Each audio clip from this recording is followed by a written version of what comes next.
के मास पारायण, नवम पारायण, तीसरे दिन की कथा के विश्राम के वक्त गोविंद की ऐसी कृपा हो गई, कथा में ऐसा मन लग गया कि विश्राम पूरा हो गया, बालकांड पूरा हो गया, अयोध्या कांड की वंदना कर ली और आगे चल दिए। तब होश आता है कि भैया ये कथा तो आगे चल गए, विश्राम कहाँ है। तब देखा पलट के तो पीछे हो गया। लेकिन अब क्या करें, कल की कथा में कुछ व्यक्तिगत रूप से मुझे इतना रस आ गया कि शायद इससे पहले कभी अनुभव नहीं कर पाया मैं। और गोविंद ऐसी कृपा करते रहे कि ये रस दिन रात बढ़ता ही चला जाए। भगवान राम जब विवाह होके घर आ गए, सब जिम्मेदारी संभालने के बाद, विवाह की क्रियाओं को संपूर्ण करने के बाद, सुबह नहा धो के राजा के सामने राज्यसभा में जाके उपस्थित हुए। तब भूप बिलो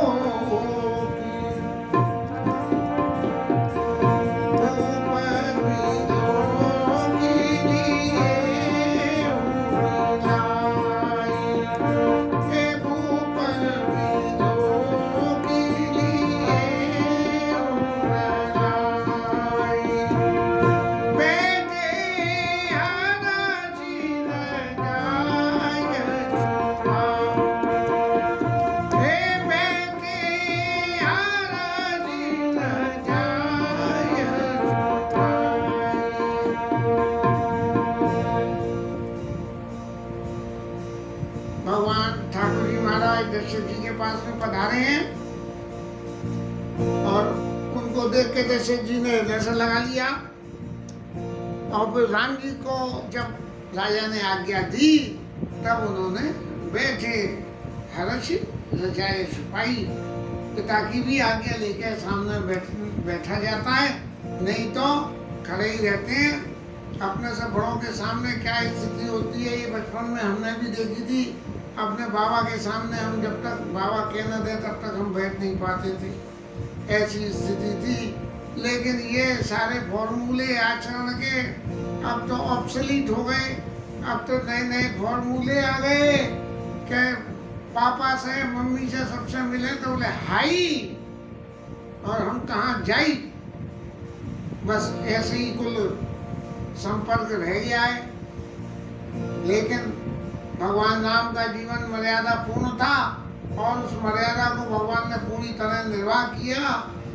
और जब राम जी महाराज विवाह के उपरांत श्रृंगार करके राज्यसभा में आए हैं, देखी राम सब सभा जुड़ानी, सारी सभा राजा दशरथ की राम जी की छवि का दर्शन करके इतना सुखी हो गई कि लोचन लाभ अवधि अनुमानी, कि भैया ठाकुर जी ने नेत्र दिए तो नेत्र की इतनी सीमा है कि भगवान राम के जो दर्शन इस वक्त हो रहे हैं यही दर्शन है, इससे ज्यादा और कोई दर्शन करने की जरूरत भी नहीं है। तब वशिष्ठ मुनि कौशिकाए, तब वशिष्ठ जी और कौशिक ऋषि विश्वामित्र जी पधारे। दोनों गुरुओं को देख के राम जी ने चरणों में प्रणाम किया और दोनों गुरु देख के, तो एक तो दीक्षा गुरु वशिष्ठ जी और एक शिक्षा गुरु। ये जीवन में हर किसी के पास में दो गुरु होते हैं, पर हम कभी कभी ये भूल कर जाते हैं कि दीक्षा और शिक्षा गुरु अलग अलग होते हैं। तो शिक्षा गुरु को ही दीक्षा गुरु मान लेते हैं कि हमारे तो गुरु ने कह दी भैया कौन है। तो बोले उनसे तुमने कोई मंत्र कुछ लिया था क्या? मंत्र तो कुछ नहीं लिया था, बस उन्होंने जो काम बनाया तब से हमने गुरु मान लिया। अरे इस व्यक्तिगत अनुभव की बात में कहूँ कि भले ही मेरे पास में राधा रमन जी की कंठी है और गुरु जी महाराज तो अब नहीं है, लेकिन इस कथा के निमित्त जब चित्त में ये गोविंद प्रेरणा कर रहे थे कि इसमें कोरोना काल में फालतू की बातें करने से तो अच्छा है कि राम कथा करी जाए और फिर एक दिन टीवी पे जब ये कथा सुन रहे थे तो डॉक्टर राम कमल वेदांती जी महाराज की कथा देख के ऐसा लगा कि देखो भगवान कितनी बढ़िया कथा कहते हैं। ठाकुर जी के चरित्र का विवरण एक एक शब्द से बिल्कुल सरल भाषा में कहते हैं। भाई इतनी बुद्धि तो तुम्हारे पास भी है, तो तुम जो है दोनों कथा शुरू कर दो। और सही मायने दूसरे दिन से कथा शुरू हो गई है। अब चित्त में तो ये आ गया कि भले ही गुरु जी से दीक्षा लियो नहीं हो, शिक्षा लियो नहीं हो, लेकिन गोविंद की प्रेरणा से डॉक्टर राम कमल वेदांती इस राम कथा के लिए अनिल कुमार ने ये स्वीकार कर लिया कि ठाकुर जी ने कही है कि इस कथा के लिए उनको गुरु मान लेना। इसलिए डॉक्टर राम कमल वेदांती शिक्षा गुरु हैं और दीक्षा गुरु पुरुषोत्तम जी महाराज हैं। तो निरखे नाम दो गुरु अनुरागे, कहीं वशिष्ठ धर्म इतिहास सुनई मही सुसहित निवासा। धर्म की बातें, इतिहास की बातें वशिष्ठ जी महाराज कह रहे हैं और रानियों के समेत में राजा उनको सुन रहे हैं। और मुनि मन अगम गाधि सुत करनी मुदित वशिष्ठ विपुल विधिवर्णी। वशिष्ठ जी महाराज ने ये जो है विश्वामित्र महाराज की जो करनी थी वो पूरे विस्तार से बताई, क्योंकि एक समय ऐसा भी आया था जब वशिष्ठ जी और विश्वामित्र जी के बीच में आपस में ठन गई। इसलिए ठन गई कि एक बार उनका वशिष्ठ जी का सारा सत्कार करने के स्वीकार करने के लिए विश्वामित्र ऋषि उनके आश्रम में गए। नंदिनी गाय को देखा, उस पर मोहित हुए और ले जाने के लिए जबरदस्ती जो है वशिष्ठ जी महाराज के यहाँ से जबरदस्ती नंदिनी गाय को ले गए हैं। तब से इन दो महापुरुषों के बीच में कुछ ऐसा हो गया। लेकिन भगवान राम का अवतार तो जीवन में हर समय, हर घड़ी, हर लीला में नदी के दोनों पाटों को जैसे बांध के पुल बनाया जाता है, ऐसे ऐसा चरित्र रहा। तो भगवान राम ने इन दोनों गुरुओं को आपस में मिला दिया। और तब मुदित वशिष्ठ विपुल विधि बरनी। वशिष्ठ जी महाराज ने विश्वामित्र महाराज की सही मायने में लौकिक जगत में होता तो बुराई करता, अरे महाराज ने कहा कि महाराज इनने तो मेरे संग ऐसा करा था। लेकिन उनकी करनी को तरह तरह से समझा के विश्वामित्र महाराज कितने बड़े ऋषि हैं। और वामदेव ऋषि ने कही कि ये जो वशिष्ठ जी महाराज कह रहे हैं ये सब बात सच्ची है। और इसको सुनकर सबके हृदय में फिर आनंद हुआ है।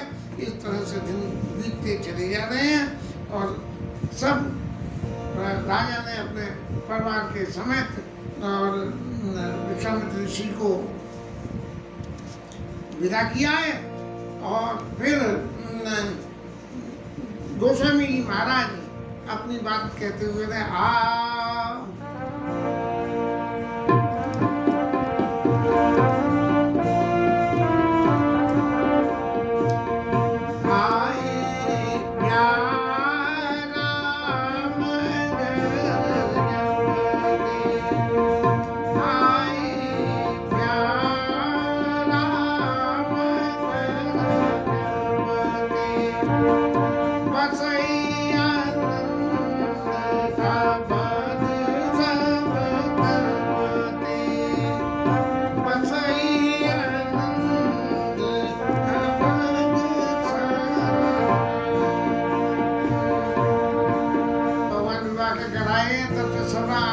आनंद अयोध्या में ही वास करने लगे। बोले जो सुख जो ठाकुर जी की लीलाओं के बीच में रह के हो रहा है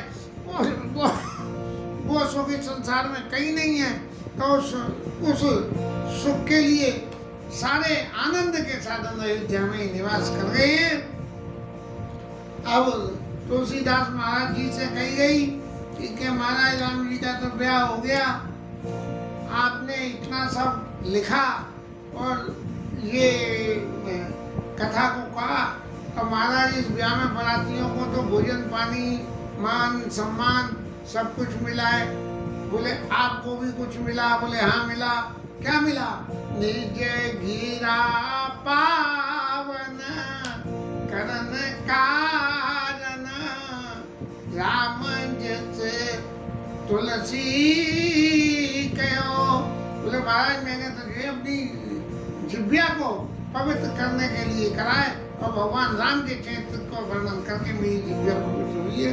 और रघुवीर चरिता पार बारिधि पार कवि कौने लयो। मैंने जो कुछ भी वर्णन करा है वो वर्णन ऐसा नहीं है कि वो संपूर्ण हो गया हो, वो तो अपार है और कोई कभी उसका वर्णन करके पार नहीं पा सकता।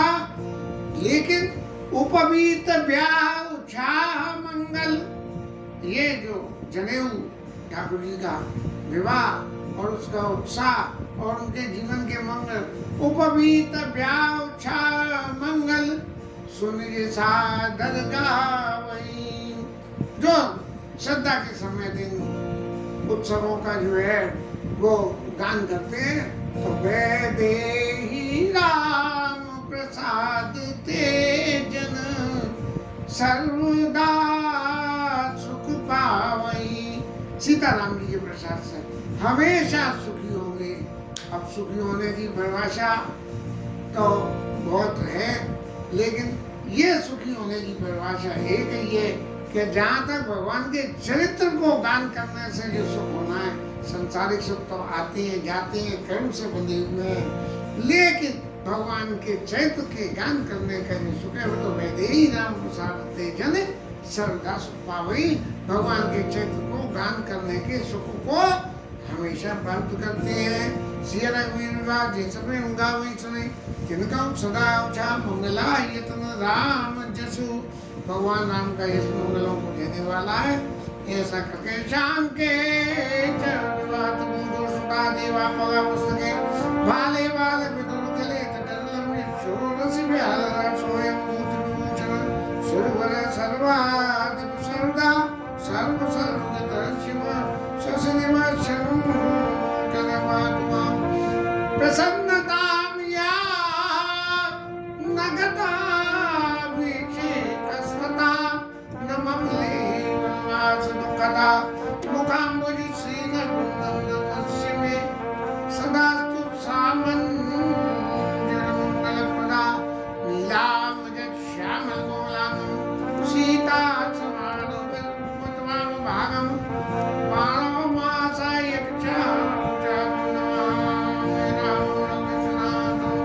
श्री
गोस्वामी जी कह रहे हैं कि ये भगवान के विवाह के उपरांत जो अयोध्या में सुख हुआ, उस सुख को वो करते हुए पूर्ण नारी बिल्कुल ऐसी है जैसे कोई बहुत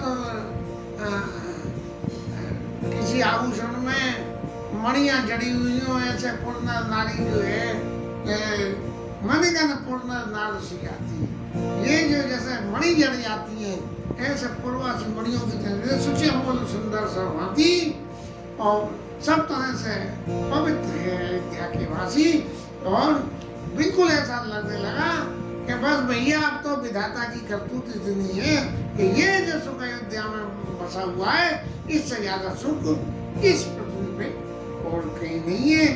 और फिर इन सब सुखतों के कामों को देख के, कारणों को देख के और इन परिस्थितियों को देख के पूर्वासी सब लोग जो है विधाता से प्रार्थना कर रहे हैं कि महाराज राजा जो है राम जी को युवराज पद दे दे। इधर तो पूर्वासी आशा लगा रहे हैं और उधर राजा के मन अपनी बात में कह रहे हैं। क्या कह रहे हैं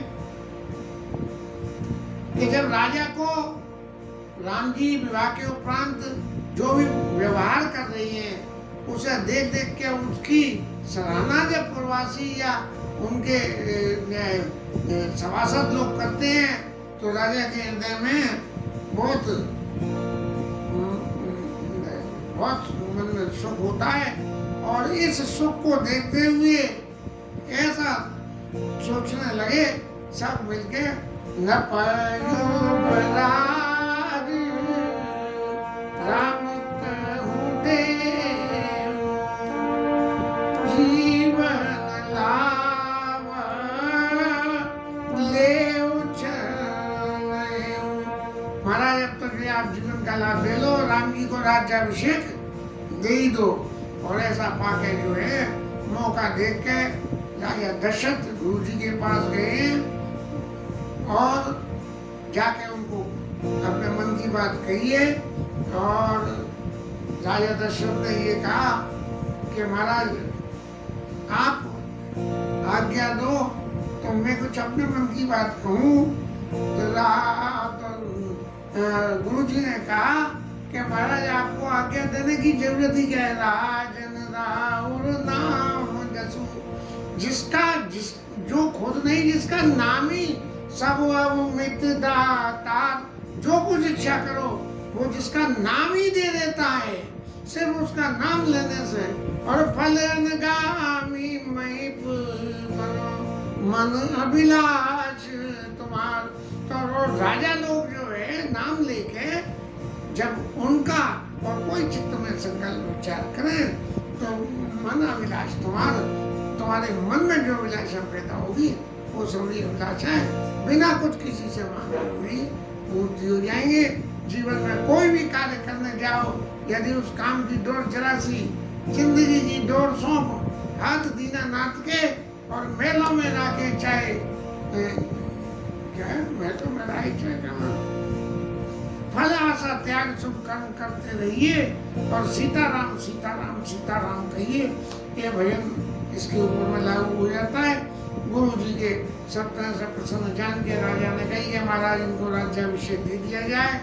इसलिए इस सब राज्याभिषेक के लिए जो जो तैयारी की आज्ञा हो वो सब आज्ञा दीजिए। आपकी आज्ञा हो तो मैं ये घोषणा कर दूं और आप सब समय की जो है वो खड़ी निकाल दीजिए। तो वशिष्ठ जी ने कहा कि महाराज सुदिन सुमंगल तमय युवराम और युवराज। वशिष्ठ जी महाराज को मालूम था कि भगवान राम को राज्याभिषेक राजा के सामने इन परिस्थितियों में नहीं होगा, इसलिए उन्होंने कहा कि घड़ी निकलवाने की जरूरत ही नहीं है। जिस घड़ी राज्याभिषेक हो जाए सुदिन सुमंगल तमय युवराम हो युवराज। और महाराज एक काम और करना कि जब आपने ये सोच लिया है तो इसमें देर मत कर देना। अब देर मत कर देना, क्यों देर मत कर देना? देर इसलिए मत करना कि भगवान को राज्याभिषेक से राज्य से च्युत करने के लिए ये देवता लोग बड़ी साठगांठ कर रहे हैं ऊपर, और इनको बड़ी मन में ये हो रही है कि जब भगवान राजा कह रहे हैं कि इन्हें राज्य दे दूं और राज्य दे दिया, महाराज राज्य पे बैठ गए तो फिर क्या होगा, तो हमारा क्या होगा। ये सब बातें, ये देव पद जो होता है ये महान निंदनीय पद है। क्यों कि इस पद पे जाने के बाद आदमी सिर्फ अपने हित की बात सोचता है, दूसरे की बात नहीं सोचता है। जो आदमी वन में जाके बिना सेना के राक्षसों का वध कर सकता है, वो शख्स क्या राज्य सिंहासन पर बैठ के इस काम को नहीं कर सकता है, या उसकी एफिशिएंसी राज्य सिंहासन पर बैठ के गिर जाएगी। इसलिए वशिष्ठ जी महाराज ने कहा वेग विलंब न करिए न, ये पता नहीं दुष्ट लोग क्या क्या जो है रचना रचते हैं, इसलिए देर मत करना। बस इससे ज्यादा और कुछ नहीं। और जब राज्याभिषेक हो गया तभी ये शुभ है। इस तरह से सभी जो है बातें चल रही थी। और राजा ने फिर सब मंत्रियों को बुला के सबसे कहा कि राज्याभिषेक की तैयारी करी जाए। और जो मुनीष जय आए दीना सो होते काज प्रथम जनु कीना। अब जिसका जो काम था उसने सोच के कि महाराज राम जी का विवाह हो गया, अब तो इन्हें युवराज पद मिलेगा ही मिलेगा। और जब युवराज पद मिलेगा तो उसके लिए इनको क्या क्या चीजों की जरूरत होगी राज सिंहासन पर बिठाने के लिए, तो उसने पहले ही बिना राजा की घोषणा करे ही सब तैयारी करके रख लिया। राजा जो है ब्राह्मणों की सबकी पूजा करते हैं और सबसे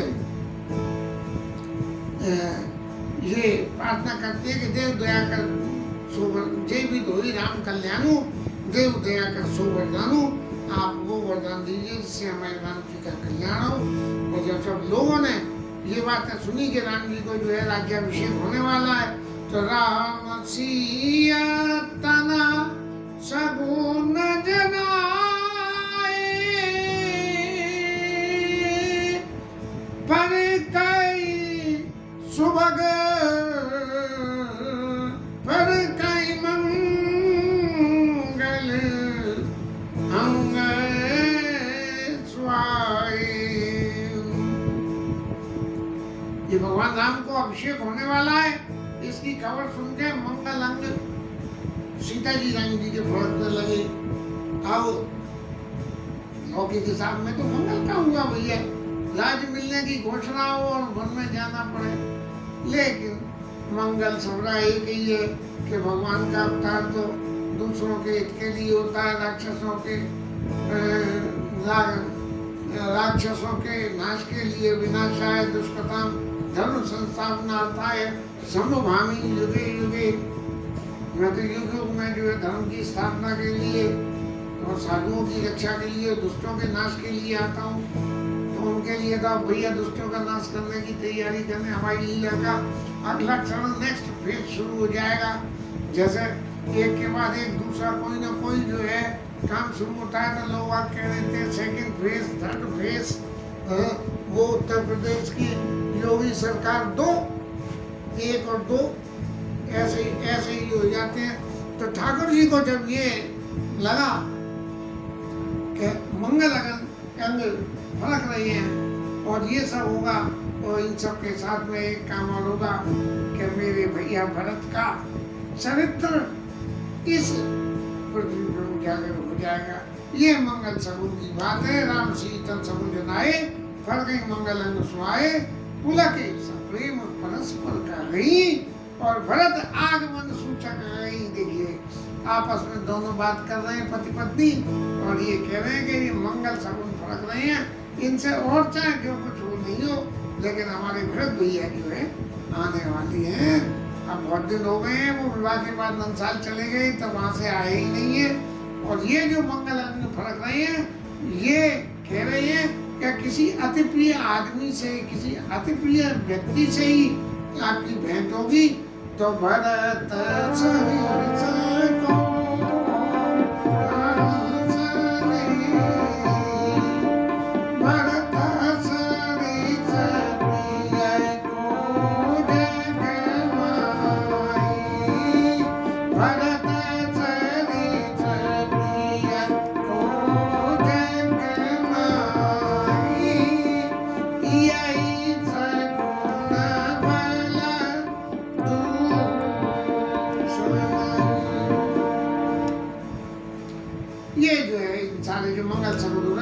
फल यही है कि भरत जी से हमारी भेंट होगी, और भरत जी के बराबर तो कोई दूसरा व्यक्ति प्रिय ही नहीं है। और भगवान राम को कहा, राम है बंधु सोच दिन राति, हर वक्त अपनी सोचते नहीं है। भैया भरत जी की, लक्ष्मण जी की, शत्रुघ्न जी तो लाइमलाइट में आते ही नहीं है, इसलिए गोस्वामी जी ने उनको कहीं एक्सपोज करा ही नहीं है।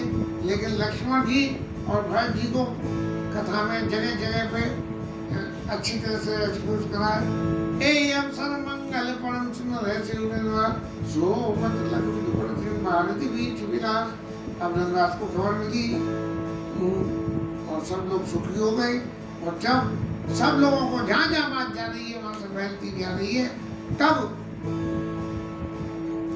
राजा दशरथ ने गुरु वशिष्ठ को राम जी के पास में भेजा कि महाराज आप जाइए और ये समाचार राम जी को सुनाइए कि अब आपको युवराज पद स्वीकार करना है।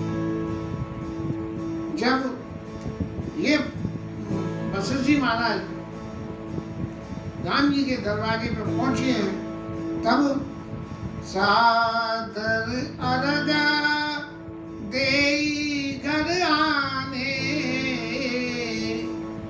सोरे भांति पूजी सन्माने। अर्घ दिया, गुरु जी आए हैं और पाद्यम समर्पयामि, आचमन समर्पयामि, पुनराचमनीयम समर्पयामि, गंधम विलेपयामि।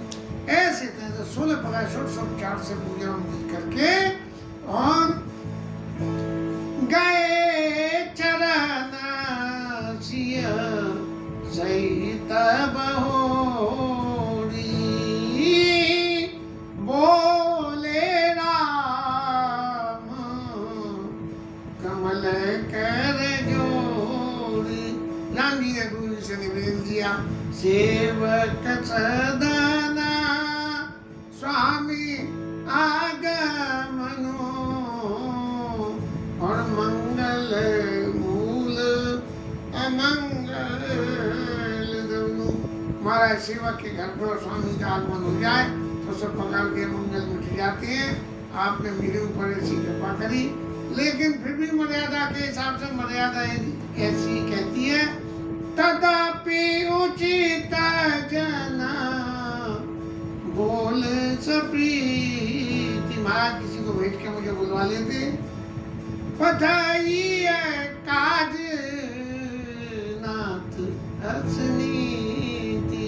महाराज ऐसी नीति है कि जिसे मेरे को बुलवाए थे, लेकिन आपने अपनी प्रभुता को छोड़ के भी मेरे ऊपर कृपा करी। प्रभुता भया पुनीत आज यह गेऊ, आज ये घड़ी पवित्र हो गया।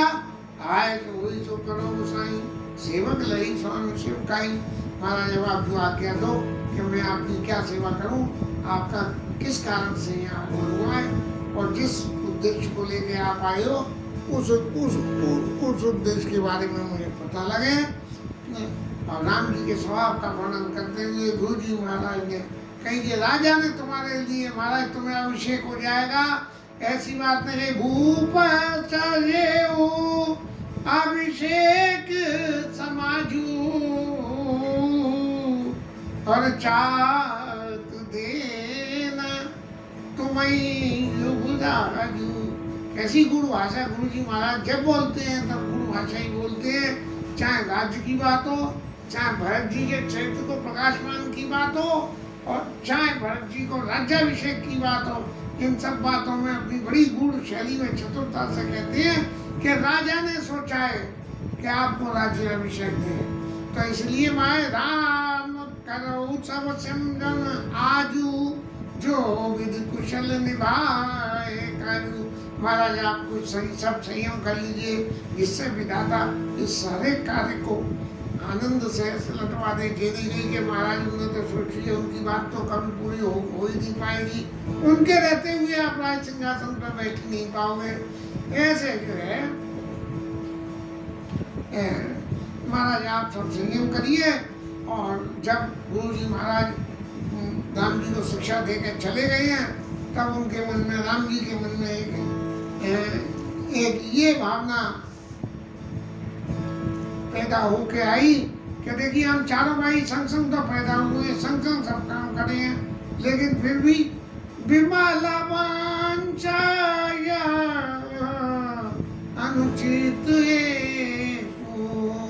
और बंधु बिहाई बड़े अभिषेक और भाइयों को छोड़ के, और जो सबसे पहले बड़ा है उसको राज्याभिषेक होता है। ये बड़ी अनुचित बात है। जो राज सिंहासन के योग्य हो उसे राज सिंहासन पर बिठाया जाना चाहिए। बड़े से कोई अर्थ नहीं होता, क्योंकि भगवान राम खुद भी ये अपने मन से कहती हैं कि मैं तो राज्य पे बैठने के लिए, अरे राज्य को तो मेरे त्रिलोकी का राज्य मेरे पास में, इस पृथ्वी के राज्य पे बैठ के मेरा क्या भला होना है। मेरा भला तो ब्राह्मणों का कार्य, साधुओं का कार्य और राक्षसों का कार्य करने के लिए जब जब होई धर्म के हानि और बारही असुर अदम अभिमानी, और तब तब प्रभु धरी विविध शरीरा हराई कृपा निधि सज्जन पीरा। तो महाराज ऐसी बातें ठाकुर जी अपने मन में सोच रहे हैं, और पूर्ववासी लोग तो सब बहुत सुखी हैं कि उनको तो ऐसा लग रहा है जैसे उनका मनोरथ था कि राम जी को राज सिंहासन मिल जाए। तो फलित बिलोक मनोहर बेली के बेल जैसे धराधर चलती चली जाती है, ऐसे ही उनके मनोरथ की बेल ऊपर चलती चली जा रही है। बड़े सुखी हो रहे हैं और ये तो सब सुखी हो रहे हैं, लेकिन महाराज देवताओं के तो अंदर खलबली मच गई। और देवता तो देवता ही सही कि नाम को देवता है, लेकिन काम के तो वो है ही नहीं किसी के। वो तो किसी को कुछ देते हैं तो लेके देते हैं। तो ऐसे देवताओं के मन में खलबली मच गई कि अब कैसे हो। तो सरस्वती मैया को बोल के कही कि अरे मैया तू ऐसा करके कोई कैसे किसी की मति फेर दे, और मति फेरने से जो है राम राय जाएंगे न हो सकल काज। और सरस्वती मैया ने कही कि ऐसे कैसे, सबकी बदनामी मेरे ही सिर मरवाने को डर रहे हो। बोले नहीं महाराज, बदनामी तुम्हारी नहीं होगी, क्योंकि जब राम जी जो लीला करेंगे उस लीला की वर्णन जब विभिन्न कवि लोग इस पृथ्वी पर करेंगे तब उन्हें तुम्हारी जरूरत होगी, क्योंकि तुम ही तो सबकी मति को कंट्रोल करोगी कि राम जी का चरित्र ऐसे वर्णन करो, तब तुम्हारी कितनी वैल्यू बढ़ जाएगी। बस ये सुन के जो है सरस्वती मैया और लेके अयोध्या उतर के चली आई, और मंत्रा की मति को फेरा गया। और मंत्रा की मति को फेर के क्या कहते हैं, रामलीला में कहते हैं सुतई राज नहीं,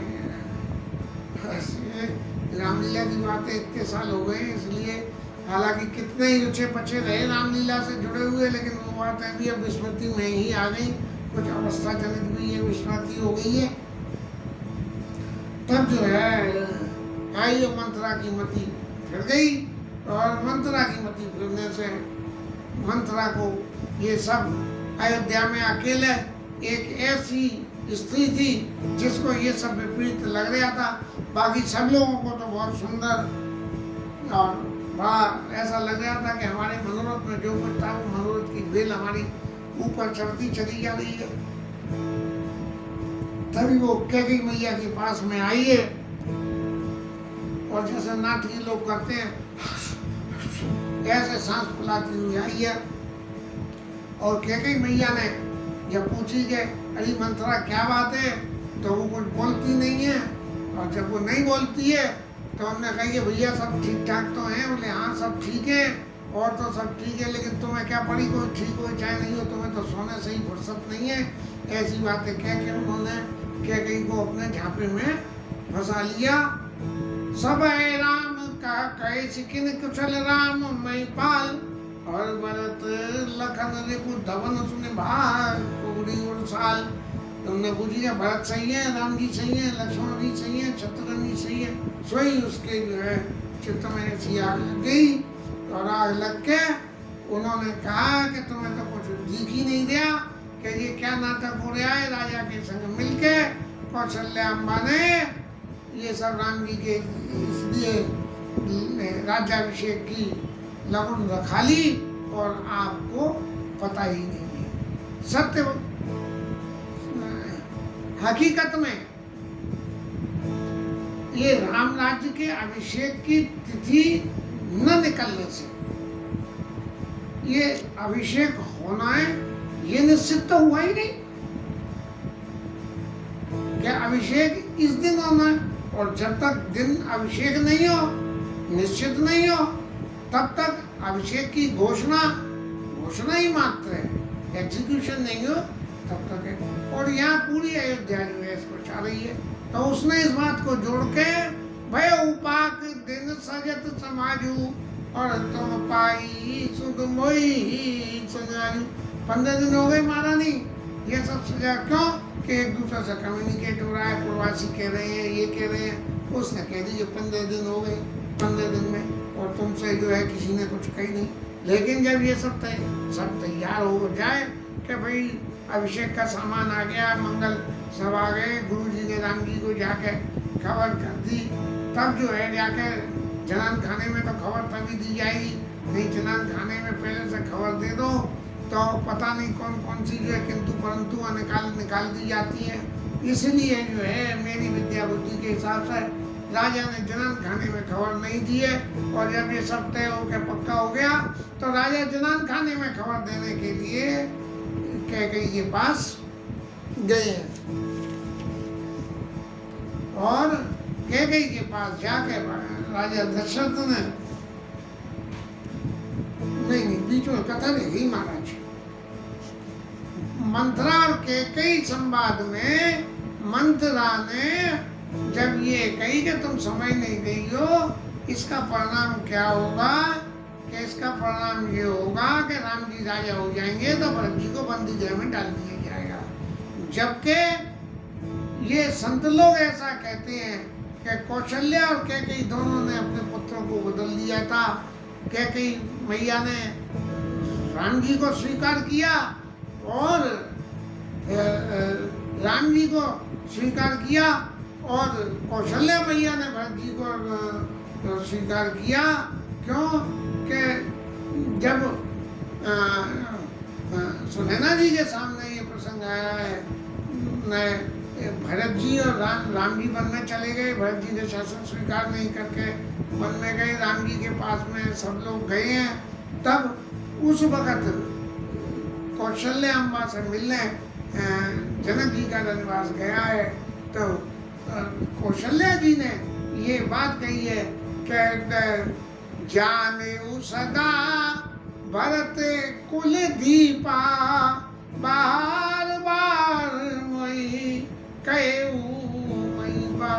राजा ने बार बार मेरे से कही है कि भरत जी को जो है कुल का दीपक समझना, ये रघुवंश कुल की जो है के लिए दीपक के समान जो न होत जग जन्म भरत को और सचर अचर करत को। श्री राम प्रेम पीयूष पूरन होत जन्म न भरत को, मुनि मन अगम जम नियम समदम विषम व्रत आचरत को। दुख धारित दम्भ दूषण स्वेश विष अपहरत को, कलिकाल तुलसी से सटल हटि राम सन्मुख करत को। ऐसी बात से जब राजा ने ये कही है, तब इन्होंने जो है अपने पुत्रों की अदला बदली करी है, और अदला बदली करके संत लोगों से ऐसा कथाओं में मैंने सुना है कि राम जी ने प्राइवेट में जाके कौशल्या मैया से कही है कि मैया तू ही तो मेरी मैया है असली, और तू ही असली मैया कौन है जो बेटे घेत के दिए काम करे, बेटे का जो उद्देश्य है वो उस उद्देश्य को पूर्ति करे, और उस उद्देश्य की पूर्ति के लिए मुझे वन में जाना है, और कौशल्या मैया तो कभी जाने ही नहीं देगी वन में, इसलिए तू ही एक ऐसी है तो तू ही निष्ठता को धारण कर ले, और फिर ऐसी लीला करना, और ऐसी लीला करके मैं वन में चला जाऊंगा और राजकाज में कर जाऊंगा। अब जब उल्टा सीधा पहाड़ा मंत्रा ने पढ़ाया है, तब कैकेयी ने उनसे एक बात कही है कि तू अपनी काने कोरे कूबरे पर कुटिल कुचाली जान, विशेष पुनचेरी का भरत मात मुस्कान। कैकेयी हंसने लगी कि काने कोरे कूड़े ये तो सब कुटिल होते ही है, इनका स्वरूप भी भगवान ने ऐसा दिया है कि इन्हें देखते ही ये दिख जाए कि ये तो कुटिल ही होंगे, ये बिना कुटिल हुए रह ही नहीं सकते हैं, साधु तो हो ही नहीं सकते ये।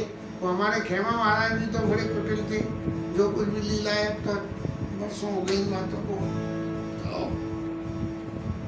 तो ये जो है इस तरह की बात कह के जब कैकेयी के चित्त में भ्रम को स्थापित करने के लिए मंथरा सफल होती हुई देखी, तब कैकेयी ने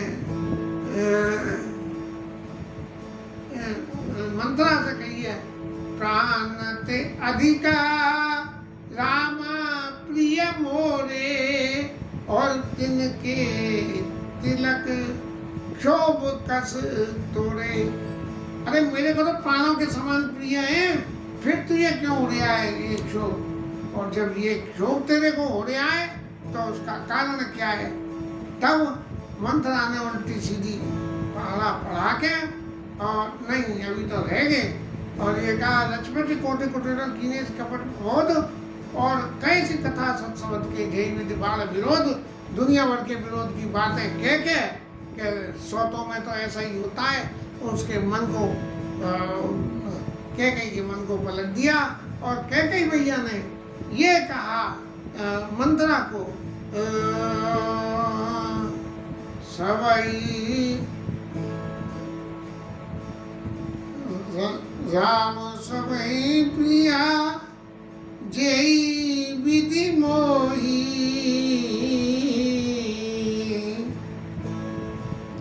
भैया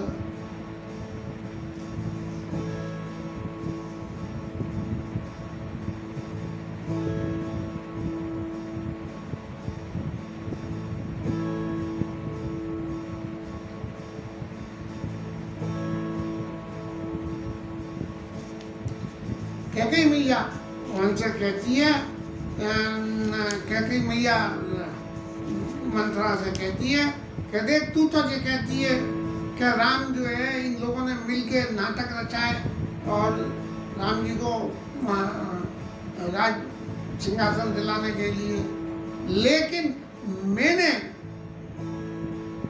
राम जी मेरे से कितनी प्रीति करते हैं इस बात की परीक्षा करके देख लिया है।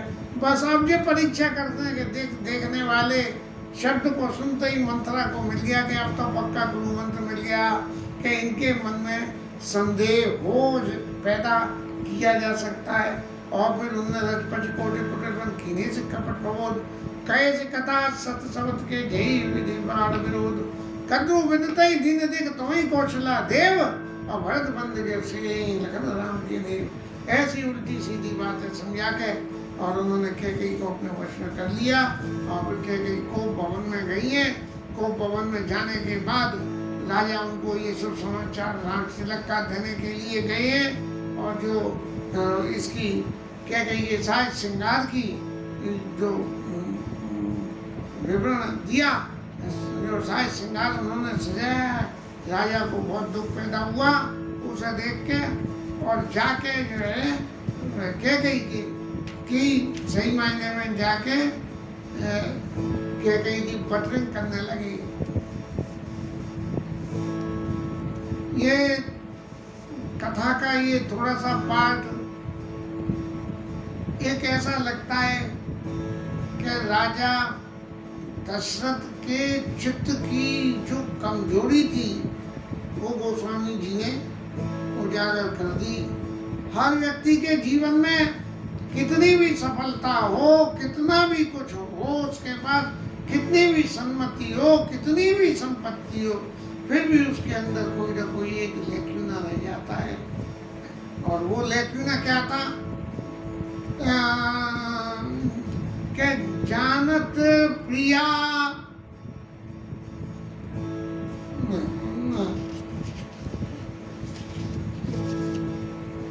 मन तब आनंद चंद चकोरू, तेरे मुख रूपी चंद्रमा के लिए मेरा मन चकोर के समान है।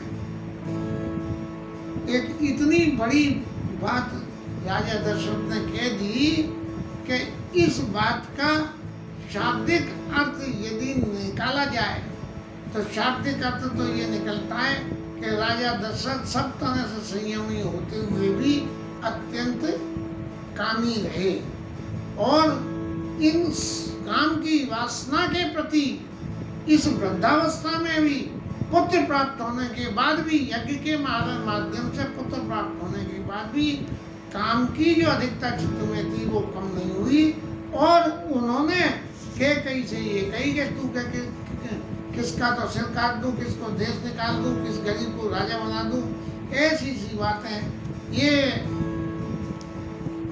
शायद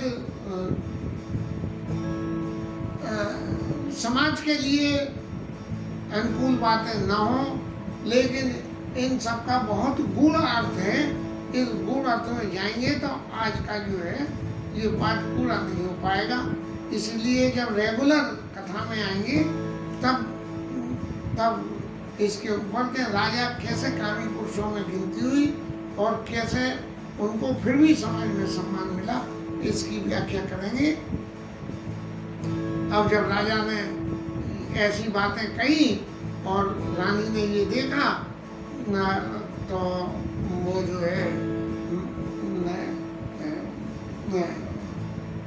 कथा ये कहती है कि देवासुर संग्राम में ये संग में गई थी लड़ने और राजा दशरथ के पहिए की जो है वो कीली निकल गई और कहते ये कि कैकेयी ने अपनी उंगली फंसा दी। ये तो मेरी विद्या बुद्धि के हिसाब से कीली तो नहीं फंसाई होगी, लेकिन लगी हुई कीली को अपनी उंगली से रोका जरूर होगा, क्योंकि उंगली में कितनी दम होती है जो कीली को रोकते घूमते हुए जो कीली निकल रही थी उस कीली को दबा लिया होगा, ऐसी मेरी विद्या बुद्धि कहती है। क्योंकि राजा के प्राणों की रक्षा हो गई तो राजा ने कह दी कि वरदान मांग ले, तो उन्होंने कहा अभी नहीं मांगेंगे, पीछे मांगेंगे। जब आप किसी को कोई चीज़ देना चाहें वो तुरंत न मांगे, पीछे मांगे, तो हर वक्त इस बात से शंकित रहिए कि वो किस वक्त क्या मांग लेगा और उस मांगने से बिल्कुल ऐसा हो सकता है कि वो जो मांगे उससे आपका हित हो जाए। तब राजा दशरथ ने से कैकेयी ने कही मांग मांग पे खाली मांग ले कहते हैं, लेकिन कब न दे उन ले। अरे देने लेने की बात तो जब पैदा आए देवासुर संग्राम के पास आई, राज संग्राम सिंहासन पर बैठे, कैकेयी ने मांगे नहीं और फिर उसके बाद भगवान राम का विवाह प्रसंग शुरू हो गया, तो उस आनंद को छोड़ के भी लेने देने की बात कौन करे। देन कहे वरदान दुईते पावत संदेह। दो वरदान देने की कही थी, वही अभी तक नहीं मिले। माताओं का तो सह स्वभाव है, अष्ट भी मेरी और पट्ट भी मेरी, मांगो तुम नहीं और कहो कि जो है मुझे तो अभी संदेह है कि मिलेंगे कि नहीं मिलेंगे। तब राजा ने कही कि मैं राम जी की शपथ करके कहता हूँ कि तुमको जो चाहिए वो मांग लो। तब कैकेयी ने कही है कि भैया जो इतने दुष्ट आचरण को राजा को दिखाने के बाद जो सांप की तरह से मीठी भाषा बोल रही है,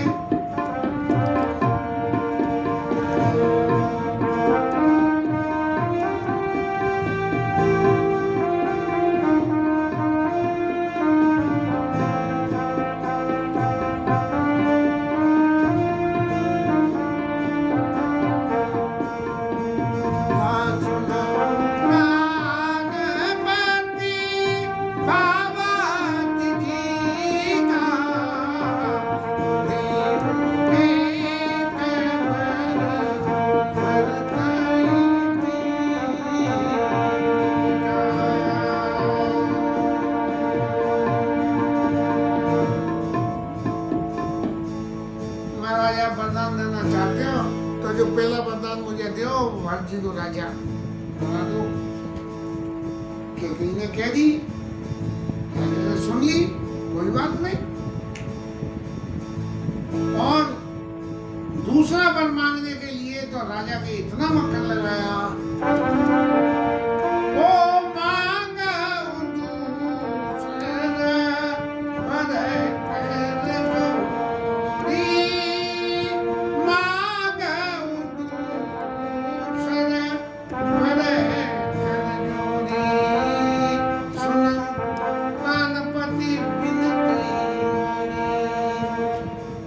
दूसरा वरदान में हाथ जोड़ के मांगती हूँ कि भगवान राम जी तापर रहे 14 वर्ष राम वनवासी, 14 साल को राम जी वन में चले जाए।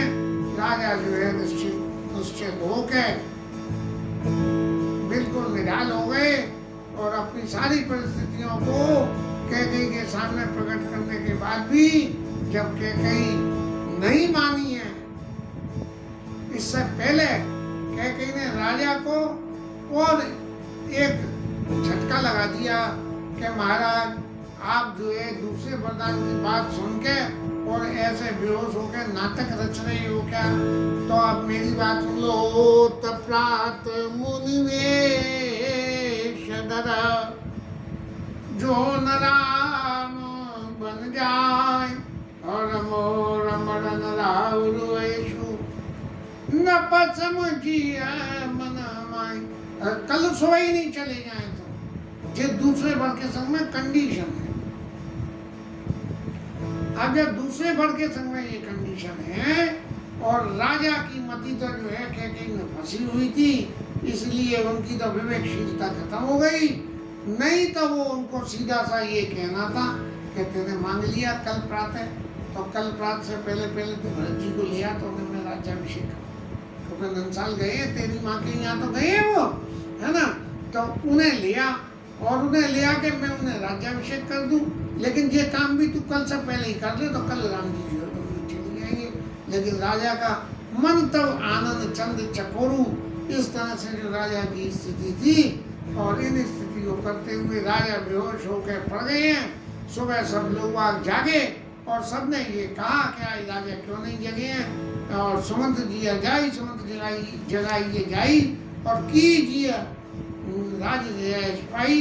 सुमंत जी गए, जाने के बाद उन्होंने राजा के दर्शन करे और देखा कि ये तो बिल्कुल मरे हुए शेर के समान हो गए हैं।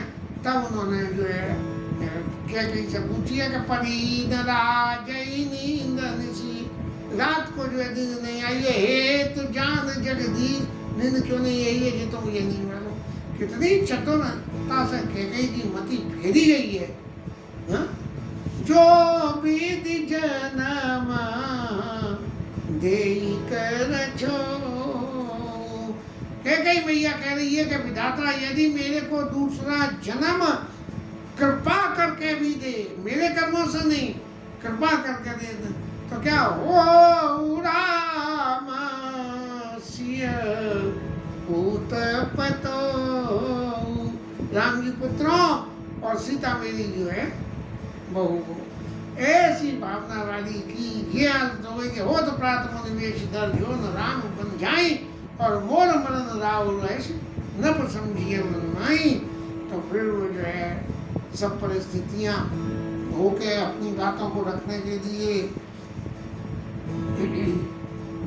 परी न राजई नींद निषेध जान जगदीश, राम राम रत भोर किए मरम न कही मईस। राजा राम राम राम राम करते हैं, इसलिए राम जी को बुला लाइए। राम जी पधारे हैं, दशरथ जी आए हैं और नगर में इस बात की जो है सभी फैल गई कि ये तो कोई जो है कुचाली हो गई है, उल्टा सीधा कुछ काम हो गया है। इस वजह से जो है राम जी आए हैं। राम जी ने आके पूछिए मोई का मातू तात दुख कारण, मुझे कारण बताइए क्या? करिया जतन जेई होई निवारण, मैं जो है उसका यत्न करूं कि पिताजी का दुख मिट जाए।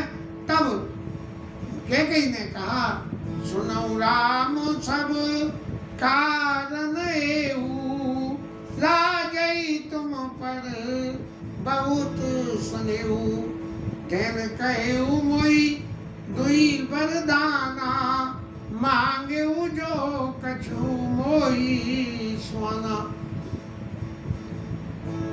तुम्हारे ऊपर बहुत स्नेह है और मुझे 2 वरदान मांगने की कही थी, जो अच्छा लगा सो मैंने मांग लिया।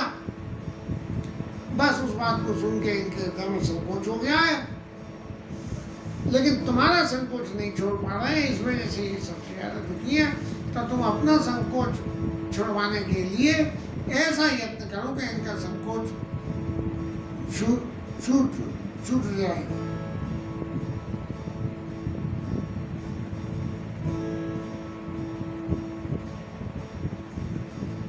अब पिताजी आज्ञा दें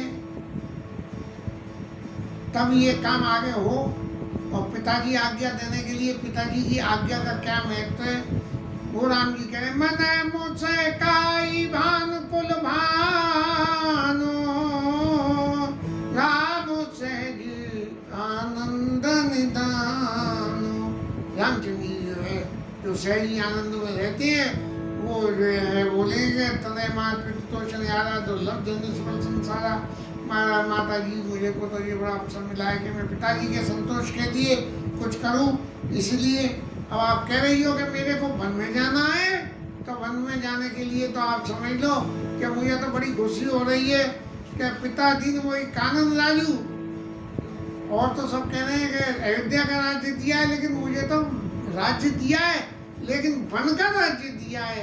ऐसा राम जी ने कहा कौशल्या जी को कहिए, तो देखो मैया ये तो मेरे लिए बहुत अच्छी बात है, मेरे लिए बड़े सौभाग्य की बात है, और मैं राजा मेरे को राज्य छोड़ के वन में जाने के लिए कह रहे हैं, इससे ज़्यादा अच्छी और कोई बात नहीं हो सकती।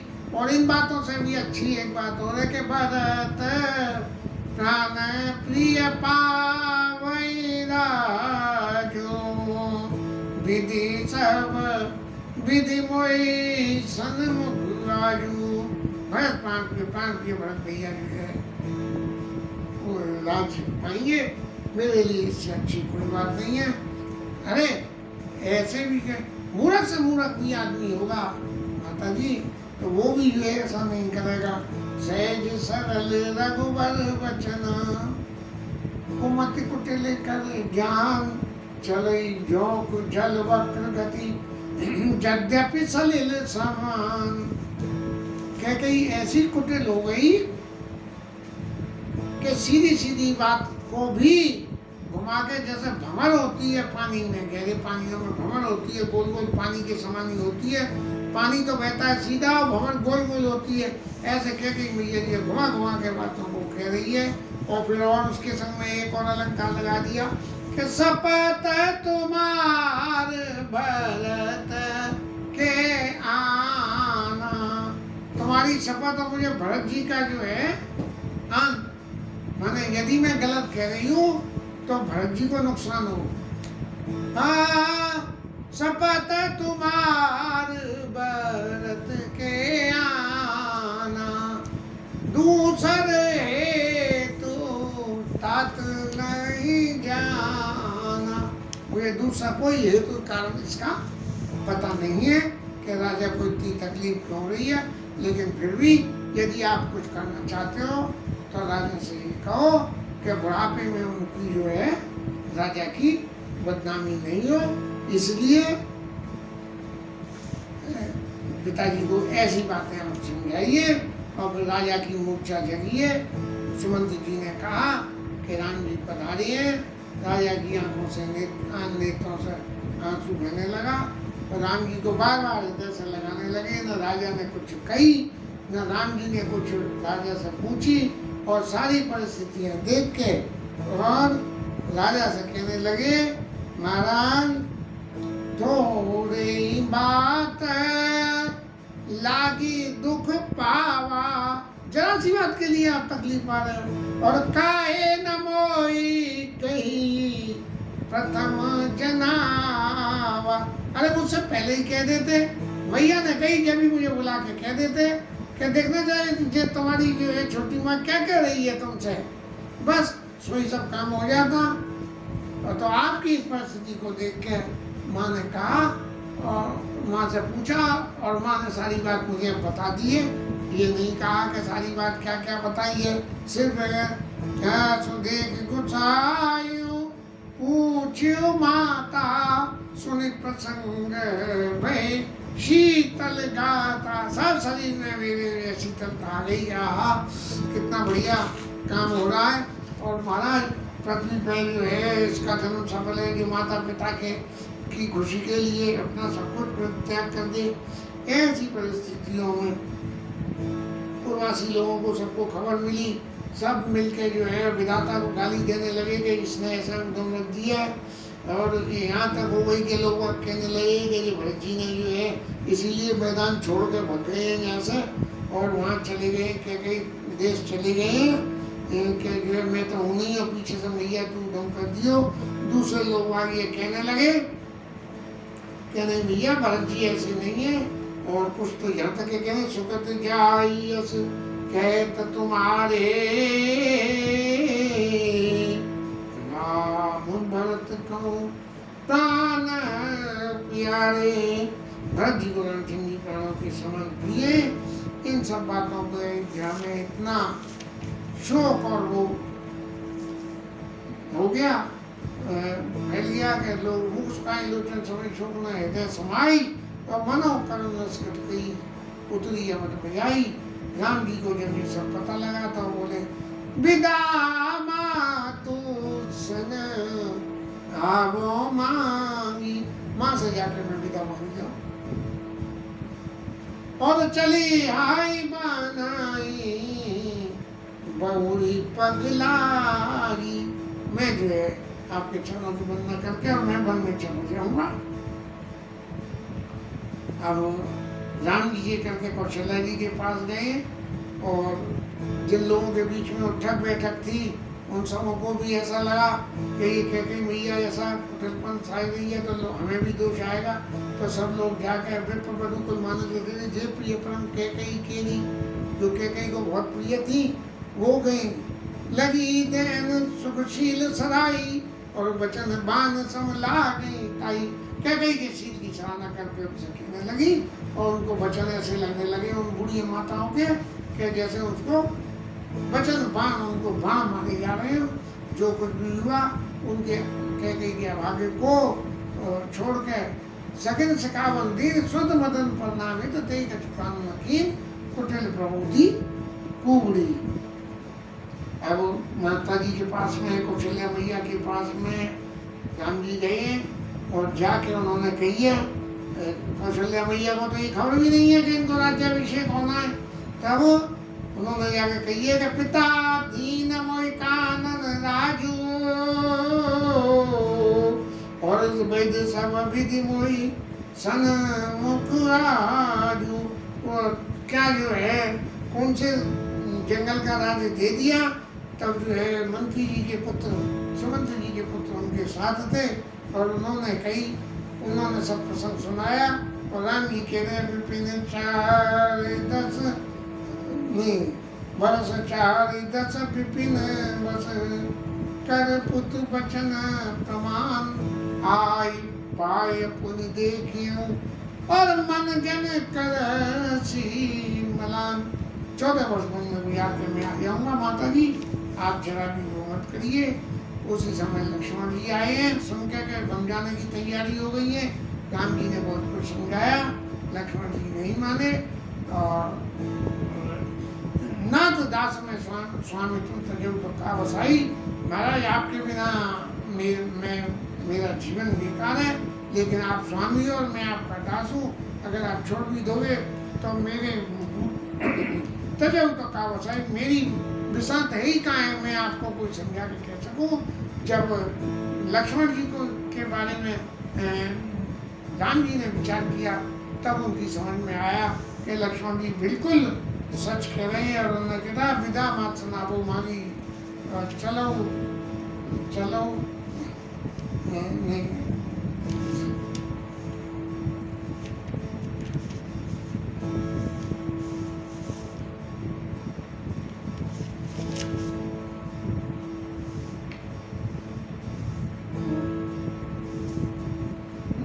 गलती हो गई। राम जी के बन जाने की तैयारी होते होते सीता मैया को खबर लगी है वो आ गई है। और सीता मैया ने माता के सामने राम जी से कुछ कहने से साहस नहीं बन पाया, लेकिन राम जी से तो कुछ नहीं कहा। कौशल्या मैया के जो है चरणों में शीश नवा के कहिए कि ये ऐसे ऐसे वन में जाना चाह रहे हैं तो मेरे लिए क्या आज्ञा है। और सीता जी ने बहुत सारे यत्न करके माँ को समझा के राम जी के संग जाने की तैयारी कर ली है, क्योंकि राम जी ने जब सीता जी को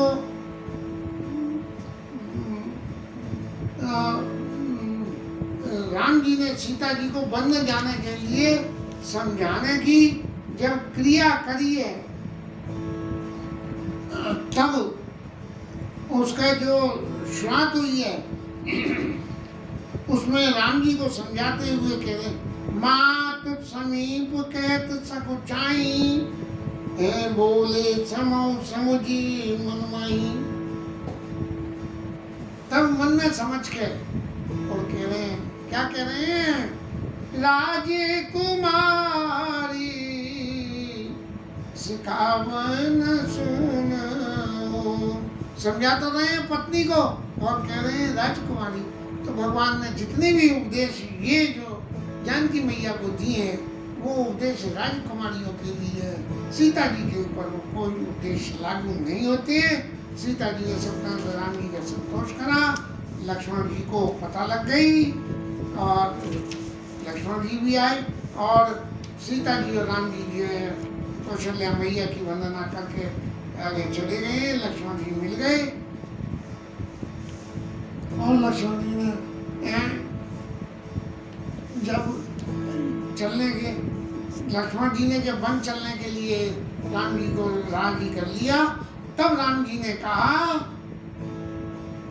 लक्ष्मण जी ने एक बात कही कि महाराज और जो कुछ है आप स्वामी है, मैं सेवक हूँ, आप छोड़ भी दोगे तो कोई बड़ी बात नहीं है, लेकिन महाराज एक बात का जवाब दें, मन कम बचन चरण रत होई और कपाल सिंधु पड़ी हरिय की सोई।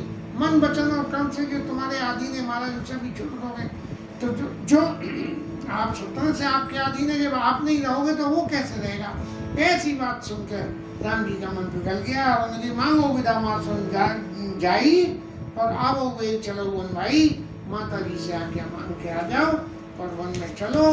और लक्ष्मण जी सुमित्रा जी के पास गए और सुमित्रा जी ने एक ही बात कही है कि जहाँ राम ता अवध निवासु ताई दिवस या भान प्रकाशु, तुमरे ही भाग राम बन जाई दूसरे हेतु तात कठिनाई। और मन कम तुमरे हेतु राम बन जाई दूसरे हेतु तात कठिनाई। रामचंद्र जी वन में तुम्हारी सेवा को स्वीकार करने के लिए जा रहे हैं और सकल सुकृत कर बड़ फले श्री राम पद सहज स्नेह, सहज स्नेह और आपके पास तो सहज स्नेह है, इसलिए अब मैं एक और आपको उपदेश करूंगा। राग, रोग, ईर्ष्या, मद और मोह ये जीवन में सहज स्नेह को खत्म करने वाली 5 आइटम है। तो राग, रोग, ईर्ष्या, मद, मोह जल सपने हो इनके वश हो, स्वप्न में भी कभी इनके ऊपर में विचार मत करना, सीधी राम जी सीता जी की सेवा ही करना।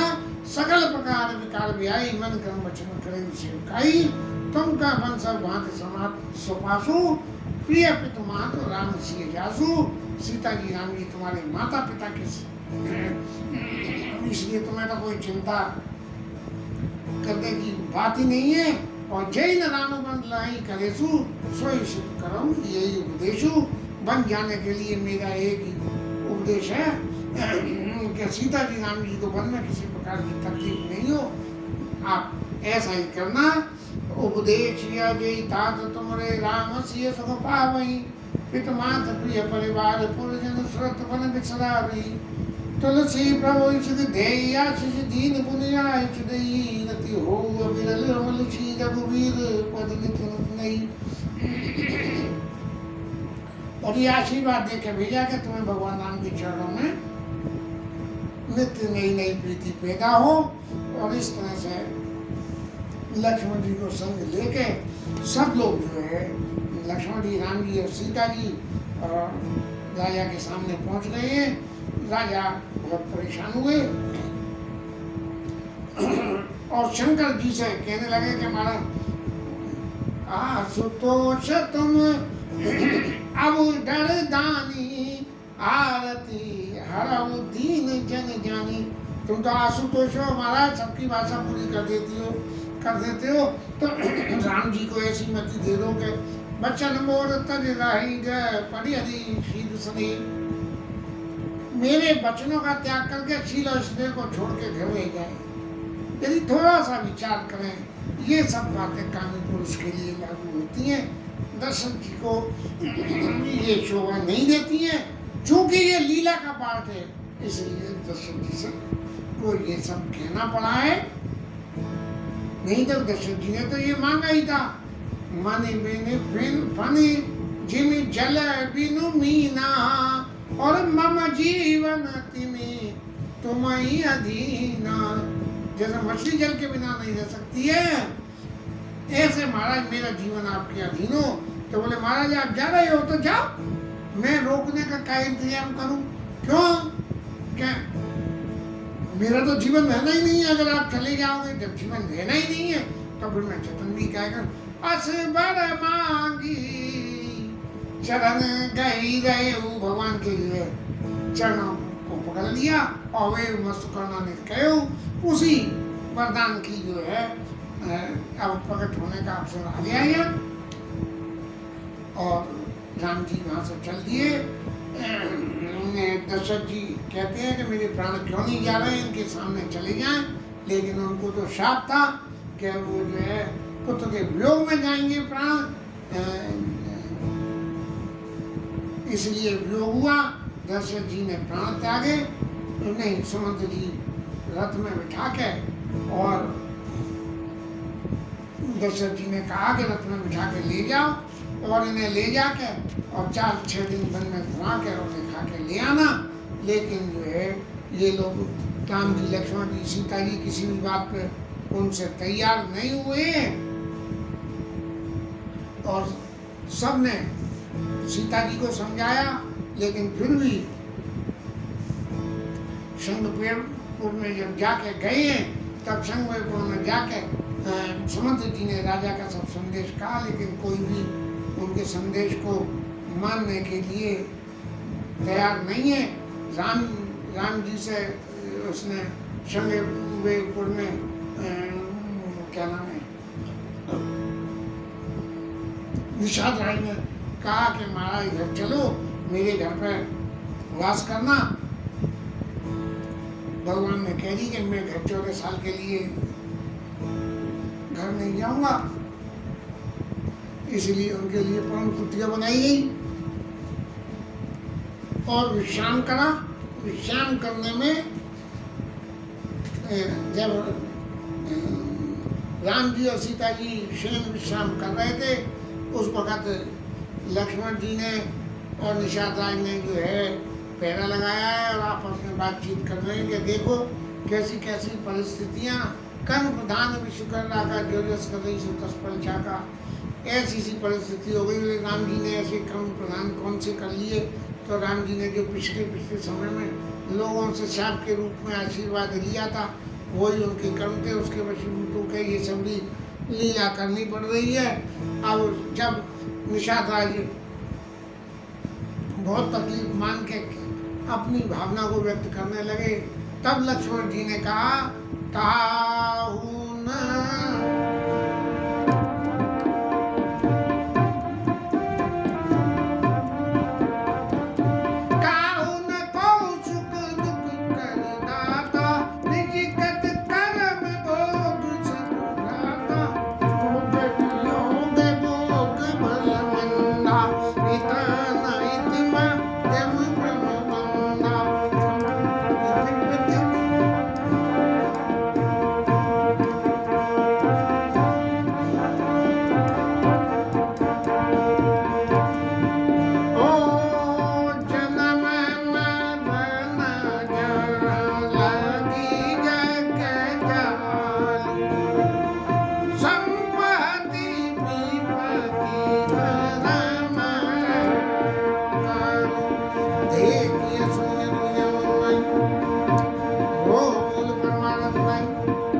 संसार में संपत्ति विपत्ति कर्म दुष्कर्म सब ये सब भोग का मूल है।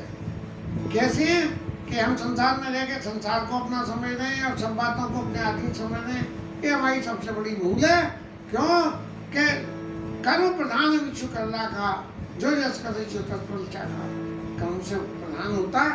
लेकिन अब सबसे बड़ी बात है कि राम जी जब यहाँ आए हैं तो उनका भी कोई ना कोई निश्चित रूप से कर्म होगा। इसलिए भगवान जब यहाँ आए हैं तो यहाँ भी कल्याण करने के लिए आए हैं। भगत भूत सुनित लाय कपाल कर सरित धर्म अनुतन सुनत मिटे जंजाल, ये पर ब्रह्म हैं और ये मनुष्य शरीर लेके आए और यहाँ आके भगत भूमि ब्राह्मण और गायों के हित के लिए ये सब लीला कर रहे हैं। इसलिए महाराज आप सब प्रकार का मोह का परित्याग कर दीजिए।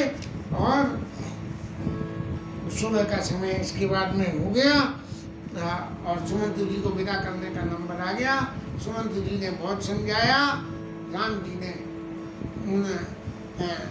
जी ने सबका उचित उत्तर दिया। लक्ष्मण जी से कही और सीता जी से कही, किसी ने नहीं माना।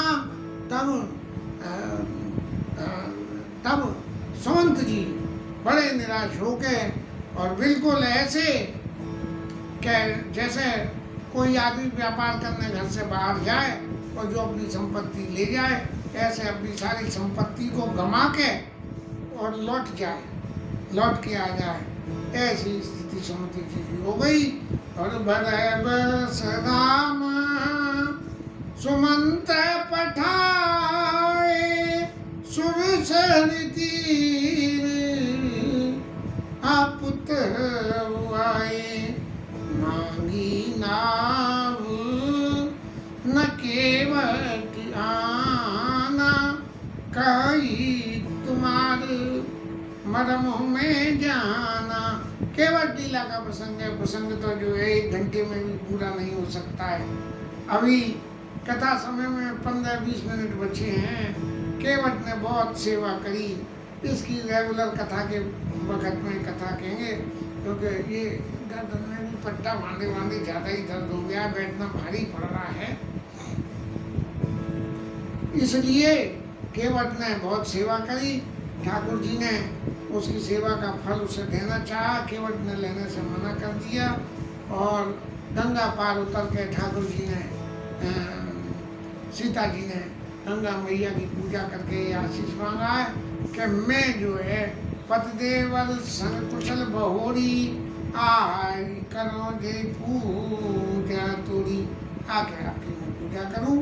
और फिर भरद्वाज ऋषि के आश्रम में आए।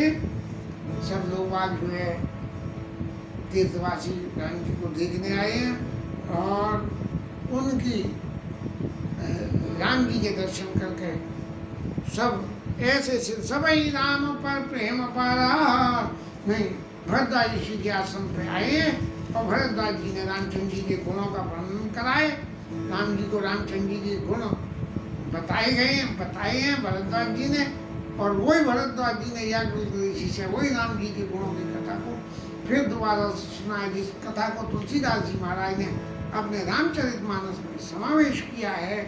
और ऐसा कह के मोने रघुवीर परस्पर नवई वचन अगोचर सुख अनुभवई, ऐसे एक दूसरे की बड़ाई करके और ऐसे वचनों को जो एक दूसरे को बड़ाई देने से जो चित्त में सुख उत्पन्न होता है, ऐसे सुख का जो है हम लोग कर रहे हैं। तब भगवान ने कही कि महाराज अब हमें तो वन में जाना है, इसलिए हम वन में जाएं तो हमें रास्ता बताने के लिए संग में कोई गाइड दे दो। तब भरद्वाज ऋषि ने अपने शिष्य बुलाए और उन्होंने ले गए आगे की रास्ता को। भरद्वाज ऋषि ने शिष्य बुलाए और सब लोग भगवान के संग जाने को ऐसे तैयार हो गए कि सब कह रहे हैं आगे की छवरी रास्ता गुरु जी हमारी देखी हुई है। अरे देखो इसे नहीं मालूम है, ये तो टेढ़ी रास्ता से ले जाएगा, वो रास्ता खराब है। ऐसे हमने देखी है सकल कहीं में हमारा मुने बट चार संग तब दीने जिन्हें बहु जन्म सुखत सब कीने, जिसने बहुत जन्मों में कितने सुखत किए हैं, ऐसे 4 लोगों को संग कर दिया। और फिर भगवान वहाँ से चले हैं गाँव के पास में से निकल के जो जंगल के डीप उसमें क्या कहते हैं डीप फॉरेस्ट में जब पहुँच गए हैं तब प्रभु ने जो है उन चारों शिष्यों को विदा करा और जो उनको भगवान से आशीर्वाद चाहिए था वो दे के विदा कराए। अब वहाँ जो है जो लोग गांव वाले बसते थे वो सब लोग आ गए। सब लोगों ने भगवान को आके और प्रणाम किया है। भगवान की शोभा को देख के इतने प्रभावित हो रहे हैं सब लोग कि कोई तो घड़े में पानी लेके आ रहा है, कोई के महाराज कहाँ से आए हो, महाराज कब जाओगे, कितनी देर विश्राम करोगे, महाराज इस पेड़ के नीचे बैठ जाओ, महाराज जी इसका ये जल बहुत अच्छा है। ऐसे सब लोगों को ऐसा लग रहा है जैसे भगवान उनके यानी कितने अपने हैं। इस तरह से भगवान बैठ के वन में बैठे हुए हैं और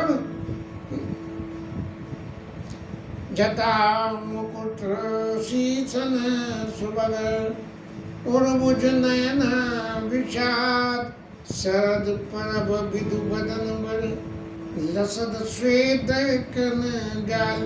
ऐसे जो है शरद में जो है चेहरे के ऊपर में पसीने की बूंदें वहाँ आ गई हैं, ऐसी शोभा हो रही है। ऐसी ठाकुर जी की शोभा का वर्णन नहीं कराया जा सकता है। और इस शोभा के वर्णन न करने के पीछे